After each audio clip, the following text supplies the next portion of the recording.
کریم نے فرمایا لوگوں بندہ دنیا سے جس حال سے جاتا اس حال میں قیامت کے دن اپنی قبر سے اٹھایا جائے گا۔ تو امام حسین نے جب سر سجدہ میں رکھا تو دست قاتل نے جدا کیا تھا۔ تو لوگ اپنی اپنی قبروں سے الگ انداز میں اٹھیں گے، لیکن حسین قیامت تک نماز میں ہے۔ لوگ الگ الگ انداز سے اپنی قبروں میں اٹھیں گے، لیکن حسین جب قیامت کے دن اٹھے گا تو اس انداز میں اٹھے گا کہ سر نماز میں ہوگا۔ تو قیامت تک حسین نماز میں ہے، قیامت تک حسین سجدوں میں ہے، اور وقت کے یزیدوں کو للکار رہے ہیں کہ وقت کے یزیدوں تم اپنے گاؤں گاؤں پر پرزے نکالتے رہو گے، لیکن حسین کا سر اور حسین کے ماننے والوں کا سر نہ تمہارے سامنے کبھی جھکا تھا، نہ جھکا ہے، نہ جھکے گا۔ اس لیے امام حسین نے اپنا اسوہ دنیا کے سامنے رکھا کہ یہ سر کٹ تو سکتا ہے لیکن جھکے گا تو اپنی مالک کی چوکٹ پہ جھکے گا، یزید کے سامنے یہ سر جھک نہیں سکتا۔ امام حسین وہ یزید جب تخت نشین ہوا تو حضرت امام حسین رضی اللہ تعالی عنہ کو ولید بن عقبہ نے بلا کر کے کہا کہ تم یزید کی بیعت کر لو۔ تو آپ نے دو ٹوک کہا کہ یہ کیسے ہو سکتا ہے کہ میں اس جیسے ظالم شخص کے ہاتھوں پر بیعت کروں۔ آپ یہ کہہ کے پلٹے تو مروان بن حاکم نے مشورہ دیا یہ موقع ہے جانے نہ دو، اگر یہ چلے گئے تو پھر ان پر دوبارہ قابو پانا مشکل ہوگا، لہٰذا ان کو ابھی قتل کر دیا جائے۔ تو آپ کہ یہ کہہ کے پلٹے تو یہ بات حضرت امام حسین رضی اللہ تعالی عنہ کے کانوں میں پڑی۔ تو روایات میں آتا ہے آپ انہی قدموں کے بل پیچھے پلٹے اور نیام سے تلوار کو باہر نکالا اور ہوا میں لہرانا شروع کر دیا جیسے محمدی کچھاڑ سے حیدری شیر نکل آیا ہے۔ آپ نے فرمایا ولید بن عقبہ تو ہمیں نہیں جانتا، انا حسین ابن علی ابن ابی طالب، میں حسین ہوں، علی کا بیٹا ہوں، علی ابو طالب کا بیٹا ہے۔ قرآن ہمارے گھر میں اترتا رہا ہے، فرشتے ہمارے گھر میں آتے رہے ہیں۔ ویزید بن المعاویہ فاسق فاجر قاتل النفس معلن بالفسق شارب الخلب، اور یزید فاسق ہے، فاجر ہے، مسلمانوں کا قاتل ہے، شراب پیتا ہے۔ اس لیے حسین ڈنکے کی چوٹ پہ یزید کی بیعت سے انکار کرتا ہے۔ اس لیے آپ نے انکار بیعت کی وجہ بھی بیان فرما دی۔ آج یہ پروپیگنڈا کیا جاتا ہے کہ یہ دو شہزادوں کی جنگ تھی اور یہ سب کچھ اقتدار کے لیے ہوا۔ اگر یہ بات ہوتی تو ترما بن عدی کہہ رہا تھا، حاتم طائی کا پوتا، جب آپ میدان کربلا کی طرف بڑھ رہے تھے وہ کہہ رہا تھا حضرت آپ ہمارے یہاں آ جائیں، میں آپ کی پشت پر 5000 کا لشکر آپ کی پشت پر رکھ دوں گا۔ تو آپ نے فرمایا ترما بن عدی کی اس پیشکش کو ٹھکرا دیا اور فرمایا میں تو کسی اور کام کے لیے جا رہا ہوں۔ تو ترما بن عدی کی اس پیشکش کو ٹھکرا کر کے آپ نے فرمایا کہ میں تو کسی اور کام کے لیے جا رہا ہوں۔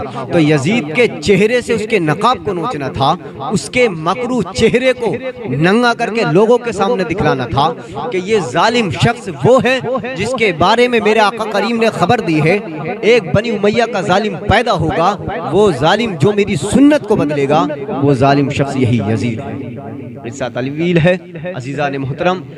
اب حضرت امام حسین رضی اللہ تعالیٰ عنہ نے مدینہ الرسول کو چھوڑا، جہاں حاجی آج حج کے لیے جاتا ہے تو 8 دن وہاں رہتا ہے، لیکن جب چھوڑتا ہے گھر واپسی ہوتی ہے تو قیامت سے کم نہیں ہوتا۔ لیکن حسین تو مدینے میں پیدا ہوئے تھے، ان کا مسکن مدینے میں، ان کا پروان مدینے کے اندر چڑھا، ان کا گھر کا دروازہ مسجد نبوی کے اندر کھلتا تھا۔ وہ جب کھیلنے کے لیے نکلتے تھے تو مسجد نبوی کا صحن ہوتا تھا، لیکن آج وہ حسین جو حسین نبی کے کاندھوں پر سواریاں کرتا رہا، جو حسین نبی کے لبوں کو چومتا رہا، وہ حسین جو حضور کے زانوں، سینے اور کاندھوں پر کھیلتا رہا، لیکن آج وہ حسین شہر مدینہ کی بہاروں کو چھوڑ رہے ہیں۔ آخری سلام اپنے نانا جان سیدنا حضور صلی اللہ علیہ وسلم کی بارگاہ اقدس میں آخری سلام پیش کرتے ہیں۔ اس کے بعد اپنی والدہ ماجدہ طیبہ طاہرہ عابدہ زاہدہ سیدہ فاطمہ کی قبر انور کو لپٹ کے آخری سلام پیش کرتے ہیں۔ اس کے بعد آپ مکہ المکرمہ پہنچ جاتے ہیں۔ آپ ماہ شعبان، ماہ رمضان، ماہ ذیقعد اور ماہ ذی الحجہ کے کچھ ایام وہاں پر گزارے۔ اس کے بعد آپ نے 6 یا 8 ذی الحجہ کو مکہ المکرمہ بھی چھوڑ دیا، کوفہ کی سمت روانہ ہو گئے۔ 150 خطوط کوفیوں کے تھے کہ حضرت آپ ہماری یہاں آ جائیں، اس وقت ہمارا کوئی امام نہیں ہے، اس وقت ہمارا کوئی امام نہیں ہے، آپ آ جائیں تو ہم آپ کی قیادت میں حق علم کو لہرانا چاہتے ہیں۔ تو صحابہ نے ان کی بے وفائی اور بے مروتی کا تذکرہ کیا تو آپ نے فرمایا میں جانتا ہوں کوفیوں کے رویوں کو، چونکہ انہوں نے میرے لیے خط لکھے ہیں، اگر میں نہ گیا تو کل قیامت کے دن کہیں گے مالک ہم نے تو تیرے محبوب کے نواسے کو خط لکھے تھے، وہ ہماری مدد کے لیے نہیں پہنچا، اس لیے میں جاؤں گا، اگر حق کا علم وہ میرے ساتھ بلند کرتے ہیں پھر بھی درست ہے، اگر اس راہ میں مجھے اپنی جان دینی پڑتی ہے تو بھی میں اپنی منزل مقصود کو اپنے آپ کو پہنچا ہوا پاؤں گا۔ عزیزان محترم، حضرت امام حسین رضی اللہ تعالیٰ عنہ کوفہ کی سمت روانہ ہو جاتے ہیں۔ ابھی کچھ میل چلے ہی تھے تو حضرت مسلم بن عقیل کی شہادت کی خبر آ جاتی ہے۔ آپ نے قدم پیچھے نہ ہٹایا، حضرت مسلم بن عقیل کی شہادت کے بعد بھی چلتے رہے، چند میل چلے تو حر بن یزید ریاحی 1000 کا لشکر لے کر کے آپ کو کربلا کی طرف لے جاتا ہے۔ اللہ اکبر، آپ 2 محرم کو 9 محرم تک مفاہمت کی بات چیت کرتے رہے، صلح کی بات کرتے رہے، لیکن ان کا صرف ایک ہی مطالبہ تھا، یا تو بیعت کرو یا پھر میدان عمل میں آ جائے۔ آپ نے فرمایا بیعت تو یزید کی کسی صورت نہیں کروں گا، جسے صرف حق ہی قبول ہو، جس کا یہی اصل اصول ہو، جو نہ جھک سکے جو نہ بک سکے انہیں کربلائے راس ہے۔ آپ نے فرمایا میں بیعت تو کسی صورت نہیں کروں گا، اور بیعت کرنے کی صورت میں مرعات سے نوازا جا رہا تھا، تخت و تاج سے نوازا جا رہا تھا، اگر بڑے سے بڑا شہنشاہ بھی ہوتا تو اس کے بھی قدموں پہ لغزش آ جاتی، لیکن آپ نے فرمایا مجھے تخت و تاج کی پرواہ نہیں ہے، میں تو کلمت الحق کے اعلیٰ کے لیے میدان عمل میں جا رہا ہوں۔ اس لیے آپ نے مقام بیضہ پہ خطبہ دیتے ہوئے فرمایا تھا کہ جس کی مسند محبوب کی گلی میں لگی ہو وہ تخت سکندری پہ کبھی تھوکا بھی نہیں کرتے۔ آپ نے فرمایا میں مقام بیضہ پہ دیتے ہوئے خطبہ فرمایا تھا کہ لوگوں میں اس لیے جا رہا ہوں وَلَكُمْ فِيَ أُسْوَةٌ، تاکہ میری زندگی تمہارے ایک نمونہ بن جائے۔ تو امام حسین نے اپنی زندگی کو ایک نمونہ قرار دیا ہے، تا قیامت تک جتنی بھی تحریکیں اٹھیں گی ان سب کا قائد حسین ہوگا، جتنی بھی تحریکیں اٹھیں گی ان سب کا قائد حسین ہوگا، کیونکہ عشق جو ہے باطل سے ٹکرانے کا جذبہ دیتا ہے، محبت باطل سے لڑنے کا درس دیتی ہے، اس لیے آپ نے فرمایا تا قیامت تک استمداد کر موج تو نو چمن ایجاد کر۔ اللہ اللہ پائی بسم اللہ پدر مان عظیم بسر سرخ رو عشق از غیور او شوخی ای مصرع از مضمون ہو۔ یہ جو عشق غیور کے چہرے پر سرخی دوڑ رہی ہے یہ امام حسین کا مقدس خون کا صدقہ ہے۔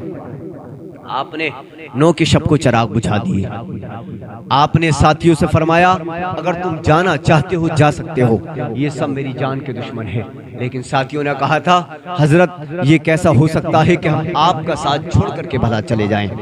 آپ کی وہ درد و اندھوں سے بھری ہوئی عاشورہ کی وہ رات جو کہ درد و اندھوں سے بھری ہوئی تھی، ساری رات عبادت کی، ایک طرف شراب چل رہی تھی تو دوسری طرف عشق رسول کی آنکھوں سے مستی چھلک رہی تھی، ایک طرف زہر کے اندر نیزے و تلواریں بجھائی جا رہی تھی، ایک طرف قرآن کی تلاوت ہو رہی تھی، لیکن آپ نے ساری رات عبادت کی، نماز تہجد ادا کی۔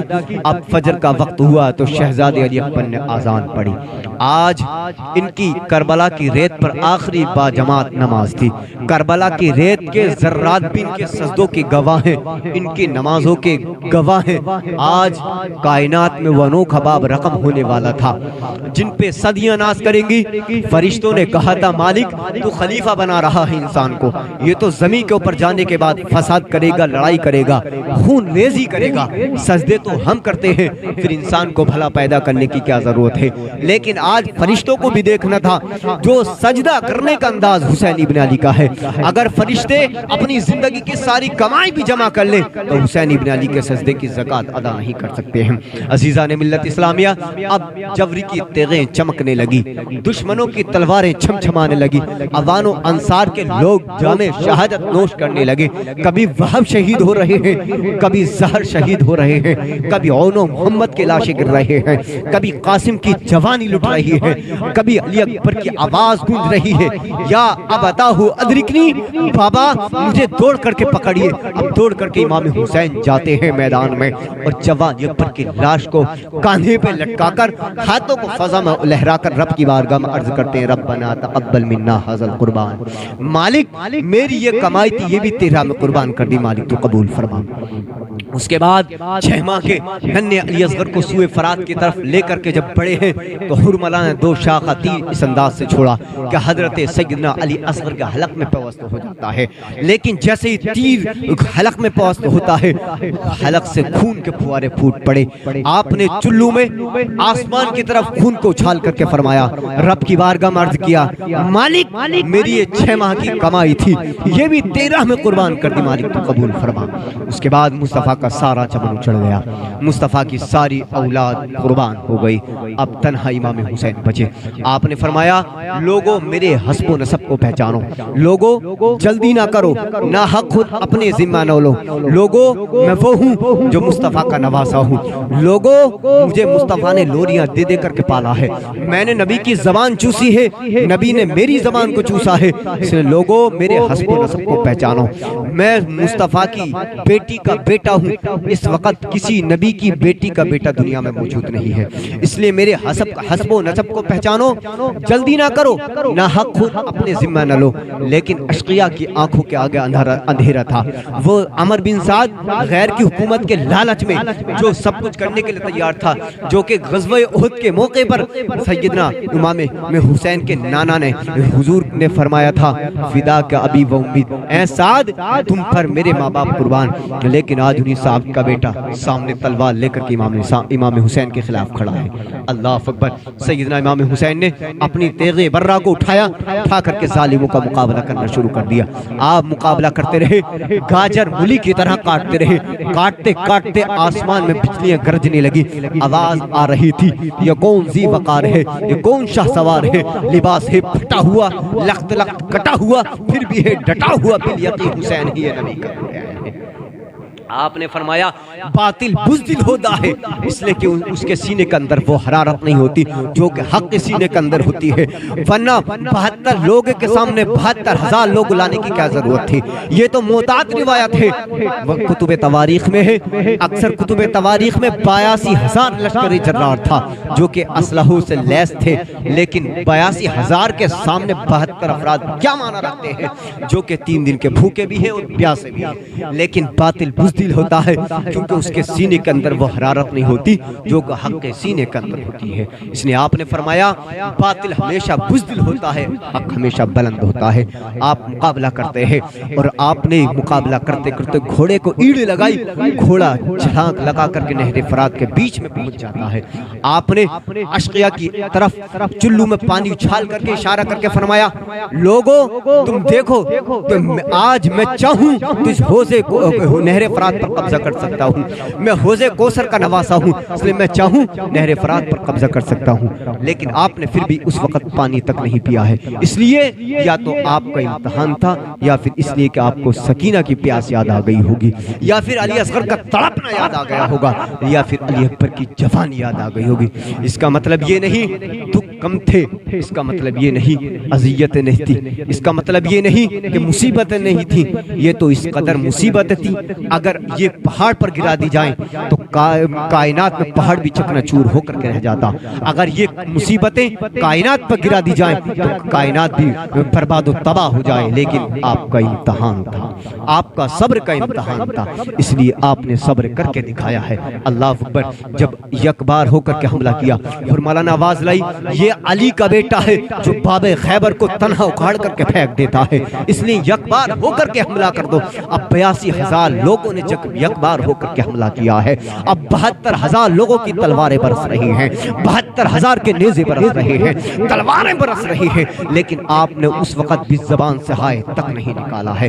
آج شہادت حسین کو تماشا بنا کر کے رکھ دیا گیا، اس انداز سے بیان کیا جاتا ہے جیسے کہ کربلا کے میدان میں ہائے ہائے کرتے رہے ہیں، یا پھر وہ چیختے اور پکارتے رہے ہیں، یا پھر وہ پانی کے لیے جھولیاں پھیلاتے رہے ہیں، لیکن ہرگز نہیں پیارے، زخم پہ زخم کھا کے بھی، خونے جگر کے گھونٹ بھی، آہ نہ کر لبوں کے سے، یہ عشق ہے دل لگی نہیں۔ جب محبت کا دم برائے تو سب کچھ کٹانا ہوگا، سب کچھ کٹا کے بھی مسکرانا ہوگا۔ ارے جو محبت کا دعویٰ کرتے ہیں ان کا امتحان ہوتا ہے، مشکل موقع پر ہی تو امتحان ہوتا ہے کہ دامن صبر کو تھام لیں۔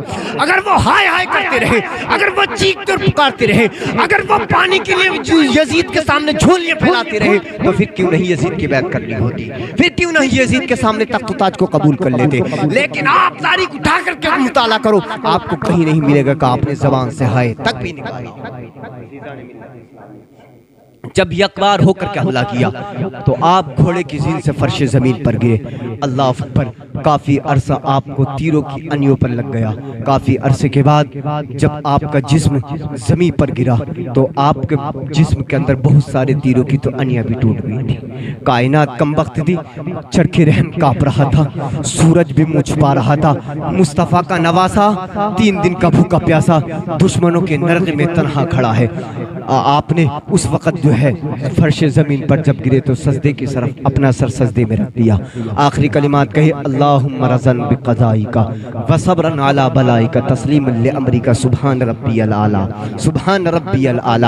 ایک شخص حرم کعبہ کے حج کے لیے آ رہا تھا، تو ایک شخص جب حرم کعبہ کے حج کے لیے آ رہا تھا، لبیک اللہم لبیک کی صدائیں اس کے لبوں پر تھی، اسی حال میں وہ شہید ہو جاتا ہے۔ صحابہ نے آقا کریم کو خبر کی دی، آقا فلاں شخص اس حال میں شہید ہوا ہے کہ اس کی زبان پر لبیک اللہم لبیک کی صدائیں تھی۔ تو آقا کریم نے فرمایا لوگوں، بندہ دنیا سے جس حال سے جاتا اس حال میں قیامت کے دن اپنی قبر سے اٹھایا جائے گا۔ تو امام حسین نے جب سر سجدہ میں رکھا تو دست قاتل نے جدا کیا تھا، تو لوگ اپنی اپنی قبروں سے الگ انداز میں اٹھیں گے، لیکن حسین قیامت تک نماز میں ہے۔ لوگ الگ الگ انداز سے اپنی قبروں میں اٹھیں گے، لیکن حسین جب قیامت کے دن اٹھے گا تو اس انداز میں اٹھے گا کہ سر نماز میں ہوگا۔ تو قیامت تک حسین نماز میں ہے، قیامت تک حسین سجدوں میں ہے، اور وقت کے یزیدوں کو للکار رہے ہیں کہ وقت کے یزیدوں تم اپنے گاؤں گاؤں پر پرزے نکالتے رہو گے، لیکن حسین کا سر اور حسین کے ماننے والوں کا سر نہ تمہارے سامنے کبھی جھکا تھا، نہ جھکا ہے، نہ جھکے گا۔ اس لیے امام حسین نے اپنا اسوہ دنیا کے سامنے رکھا کہ یہ سر کٹ تو سکتا ہے لیکن جھکے گا تو اپنی مالک کی چوکٹ پہ جھکے گا، یزید کے سامنے یہ سر جھک نہیں سکتا۔